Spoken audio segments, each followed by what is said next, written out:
શ્રી ગણેશાય નમઃ. શ્રાવણ માસની કૃષ્ણ પક્ષની અજા એકાદશી. કુંતી પુત્ર યુધિષ્ઠિર બોલ્યા, હે જનાર્દન, હવે તમે મને શ્રાવણ માસની કૃષ્ણ પક્ષની એકાદશી વિશે બતાવો. આ એકાદશીનું નામ શું છે તથા તેની વિધિ શી છે તે વિસ્તારપૂર્વક કરો. શ્રી કૃષ્ણ બોલ્યા, હે રાજન, શ્રાવણ માસના કૃષ્ણ પક્ષની એકાદશીને અજા કહે છે.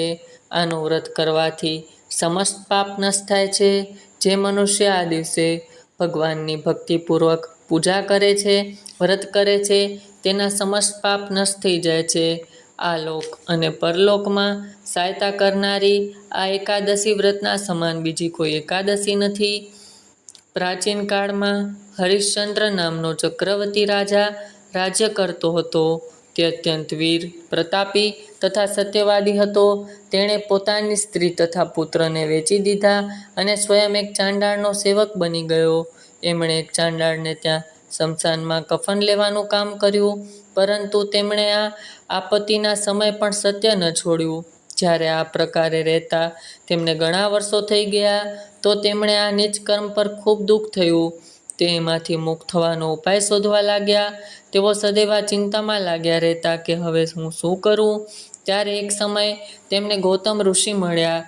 રાજાએ તેમને જોઈ પ્રણામ કર્યા અને રાજાના દુઃખપૂર્ણ વાક્ય સાંભળી બોલ્યા, હે રાજન, શ્રાવણ માસના કૃષ્ણ પક્ષમાં એકાદશી હોય તેનું નામ અજા એકાદશી છે. તમે એકાદશીનું વિધિપૂર્વક વ્રત કરો, રાત્રિ જાગરણ કરો, તેનાથી તમારા સમસ્ત પાપ નષ્ટ થઈ જશે. અજા એકાદશી આવવાથી રાજાએ મુનિના કયા અનુસાર વિધિપૂર્વક વ્રત તથા રાત્રિ જાગરણ કર્યું. આ વ્રતના પ્રભાવથી રાજાના સમસ્ત પાપ નષ્ટ થઈ ગયા. એમણે પોતાની સામે બ્રહ્મા, વિષ્ણુ, ઇન્દ્ર, મહાદેવજી આદિ દેવતાઓ ઊભેલા જોયા. તેમણે પોતાની મૃત્યુ પામેલા પુત્રને જીવિત તથા સ્ત્રીને વસ્ત્ર આભૂષણોથી યુક્ત જોયા. વ્રતના પ્રભાવથી તેમને પુનઃરાજ્ય મળ્યું અને અંત સમયે પોતાના પરિવાર સહિત સ્વર્ગમાં ગયા. બોલ શ્રી કૃષ્ણ કનૈયા લાલ કી જય.